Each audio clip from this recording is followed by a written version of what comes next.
Jumpa lagi Sobat Olahraga, bagaimana kabar kalian? Semoga selalu dalam keadaan sehat. Kali ini kita akan memberikan informasi terbaru diantaranya sebagai berikut. Bisa bela timnas Indonesia? Ini peluang Pascal Struijk jika Belanda dan Belgia tak meliriknya. Nathan Choi Aon ungkap pengalaman berkesan bersama supporter timnas Indonesia. Tapi sebelum lanjut ke berita utama, ada baiknya bantu support channel ini dengan cara subscribe agar saya tambah semangat bikin kontennya. Terima kasih. Bisa bela timnas Indonesia? Ini peluang Pascal Struijk jika Belanda dan Belgia tak meliriknya. Nama Pascal Struijk, bek andalan Leeds United, tengah menjadi sorotan publik Indonesia.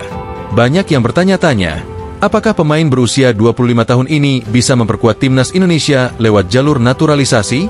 Secara teknis, peluang itu terbuka lebar jika Struijk memutuskan berpaling dari opsi membela Belanda atau Belgia. Namun, apa saja faktor yang mempengaruhi peluang tersebut? Seperti yang diketahui, Ketua Umum PSSI, Erick Thohir, memang sedang gencar mendatangkan pemain keturunan Indonesia dari Eropa. Langkah ini adalah bagian dari strategi besar PSSI untuk meningkatkan kualitas timnas Indonesia dan mengejar target ambisius lolos ke Piala Dunia 2026. Beberapa pemain keturunan, seperti Mes Hilgers dan Eliano Rejders, sudah melakoni debutnya bersama skuad Garuda dalam laga melawan Bahrain pada Oktober 2024 lalu. Bagaimana dengan sosok Pascal Struijk? Latar belakang Pascal Struijk dan akar keturunan Indonesia. Pascal Struijk lahir di Deurne, Belgia, pada 11 Agustus 1999. Meski begitu, pemain bertinggi badan 190 cm ini memiliki darah Indonesia dari garis keluarga kakek dan neneknya yang hijrah ke Eropa pada masa penjajahan Belanda. Hal ini membuka peluang bagi Struijk untuk membela timnas Indonesia selain Belanda dan Belgia. Secara karir, Struijk pernah bermain untuk timnas Belanda U17 pada tahun 2016 dengan catatan 3 pertandingan. Namun, hingga saat ini, ia belum pernah tampil untuk tim senior Belanda maupun Belgia, sehingga statusnya masih bebas untuk membela negara lain, termasuk Indonesia. Berdasarkan laporan Transfermarkt, nilai pasar Pascal Struijk kini menyentuh angka 260 miliar rupiah, menjadikannya salah satu bek berharga mahal. Pengalaman bermain di Premier League bersama Leeds United menambah daya tarik Struijk sebagai pemain berkualitas yang bisa mendongkrak performa lini belakang timnas Indonesia. Struijk pernah prioritaskan Belanda. Kendati memiliki peluang membela Indonesia, Struijk pernah menegaskan keinginannya untuk memprioritaskan panggilan dari timnas Belanda. Dalam sebuah wawancara pada tahun 2022, ia mengungkapkan bahwa Belanda adalah pilihannya yang utama. Saya mempertimbangkan banyak hal, tetapi jika harus memilih, tentu saya akan mengutamakan Belanda, ujar Struijk kala itu. Bahkan, pada September 2022, Struijk sempat dipanggil pelatih Belanda saat itu, Louis van Gaal, untuk masuk ke dalam daftar awal skuad menghadapi Polandia dan Belgia di UEFA Nations League. Namun sayangnya, ia gagal menembus skuad final yang hanya berisi 23 pemain pilihan. Sejak saat itu, panggilan dari timnas Belanda tak kunjung datang, begitu pula dari timnas Belgia. Hal ini membuat peluang Struijk untuk mempertimbangkan opsi membela timnas Indonesia menjadi semakin terbuka lebar. Potensi besar Struijk di timnas Indonesia. Jika Pascal Struijk bersedia membela Indonesia, ia bisa menjadi aset berharga di lini pertahanan skuad Garuda. Kemampuannya sebagai bek tengah kidal menjadikannya sosok langka yang bisa memberikan keseimbangan di barisan belakang. Dengan tinggi badan 190 cm, Struijk juga unggul dalam duel udara, baik saat bertahan maupun menyerang. Jika bergabung, Struijk berpotensi membentuk trio kokoh bersama Jai Itzes dan Mes Hilgers di jantung pertahanan. Ia juga bisa dimainkan sebagai bek kiri, posisi yang saat ini diisi oleh Kelvin Verdong dan Shain Patinama. Dengan pengalamannya di kompetisi sekelas Premier League, Struijk diakini mampu membawa timnas Indonesia ke level permainan yang lebih kompetitif. Hubungan dengan Rafael Struijk? Banyak yang bertanya-tanya apakah Pascal Struijk memiliki hubungan darah dengan Rafael Struijk, penyerang muda timnas Indonesia. Namun, meski nama mereka mirip, kedua pemain ini tidak memiliki ikatan keluarga sama sekali. Rafael Struijk sendiri pernah memberikan klarifikasi, "Saya sering mendapat pertanyaan itu, tetapi kami tidak ada hubungan apapun." Keputusan ada di tangan Pascal Struijk. Peluang Pascal Struijk untuk memperkuat timnas Indonesia masih sangat terbuka. Dengan belum adanya panggilan dari tim senior Belanda dan Belgia, ia memiliki kebebasan untuk memilih. Kini, semua bergantung pada keputusan sang pemain. Jika Struij memilih timnas Indonesia, ia bisa menjadi salah satu pemain kunci dalam mewujudkan mimpi besar Indonesia tampil di Piala Dunia 2026. Dengan adanya dorongan dari PSSI dan antusiasme para penggemar sepak bola tanah air, bukan tidak mungkin Pascal Struij akan mempertimbangkan opsi membela skuad Garuda. Apakah ia akan menanggalkan harapannya untuk membela Belanda dan memilih timnas Indonesia sebagai rumah barunya? Kita tunggu saja keputusan akhirnya. Nathan Choe Aon ungkap pengalaman berkesan bersama supporter timnas Indonesia. Nathan Choe Aon, pemain muda yang kini bermain untuk Swansea City di Inggris, kembali menarik perhatian lewat pernyataannya tentang pengalaman bersama supporter timnas Indonesia. Dalam wawancara dengan salah satu media Inggris, Nathan secara terbuka mengungkapkan kekagumannya terhadap semangat luar biasa dari pendukung sepak bola di tanah air.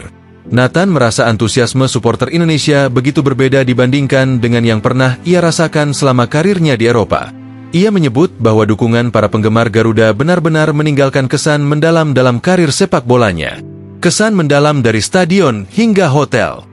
Saat berbicara tentang pengalaman pertamanya bermain untuk timnas Indonesia U23, Nathan mengaku sangat terkesan dengan totalitas supporter yang memenuhi stadion.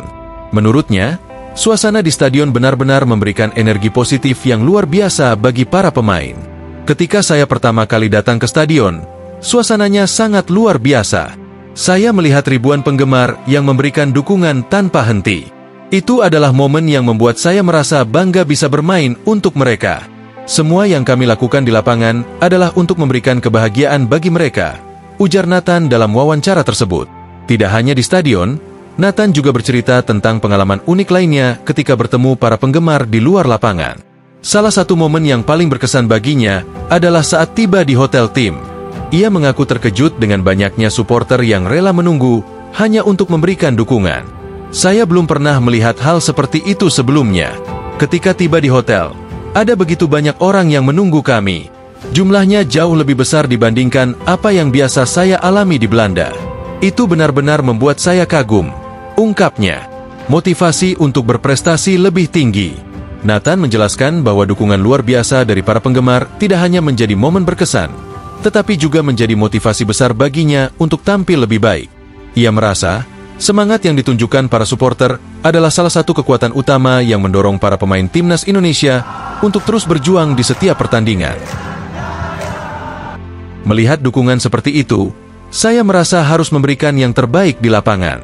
Mereka benar-benar total mendukung kami, dan hal itu membuat kami semakin bersemangat untuk membawa timnas Indonesia ke level yang lebih tinggi, kata Nathan. Nathan tidak hanya menyadari tetapi juga menghargai dukungan luar biasa dari para penggemar Indonesia. Ia mengakui bahwa energi yang mereka bawa ke stadion seperti Gelora Bung Karno, GBK, adalah pengalaman yang tak terlupakan, memberikan dorongan besar bagi tim untuk terus berjuang di tingkat internasional. Ketika kami bermain di GBK, kami merasakan gelombang semangat dan harapan dari para supporter yang begitu besar. Setiap kali bola bergulir, energi dari penonton memberi kami kekuatan untuk terus berjuang hingga akhir. Nathan juga berbagi pandangannya tentang potensi besar timnas Indonesia di kancah sepak bola Asia. Ia percaya bahwa dengan dukungan luar biasa dari para penggemar dan kerja keras seluruh tim, Indonesia memiliki peluang nyata untuk bersaing dengan negara-negara lain di tingkat benua.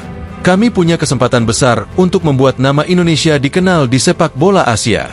Bermain di stadion seperti GBK adalah pengalaman yang luar biasa. Energi dari para penggemar memberikan kekuatan besar bagi tim, tambahnya. Nathan melihat potensi untuk timnas Indonesia untuk menembus ajang-ajang besar, seperti Piala Asia atau kualifikasi Piala Dunia, dengan dukungan yang konsisten dari para penggemar. Perbandingan dengan pengalaman di Eropa, Nathan mengakui bahwa pengalaman bermain di Indonesia sangat berbeda dibandingkan dengan di Eropa. Di Belanda, ia merasa dukungan supporter tidak seintens di Indonesia. Hal ini menjadi salah satu alasan mengapa ia begitu terkesan dengan fanatisme pendukung timnas Indonesia. Di Belanda, dukungannya tidak sebesar ini. Saat melihat supporter di Indonesia, saya benar-benar terkejut. Mereka begitu total dalam mendukung tim, dan itu membuat saya merasa spesial sebagai bagian dari timnas, ujar Nathan. Pengalaman ini memberikan perspektif yang berbeda tentang sepak bola, di mana dukungan supporter sangat menentukan semangat dan kinerja tim di lapangan. Supporter di Indonesia adalah bagian integral dari kami. Mereka memberi kami energi dan tekad untuk terus maju meskipun terkadang kami menghadapi tantangan berat. Nah, demikianlah video kita kali ini. Semoga bermanfaat buat kalian semua. Akhir kata saya izin pamit. Terima kasih.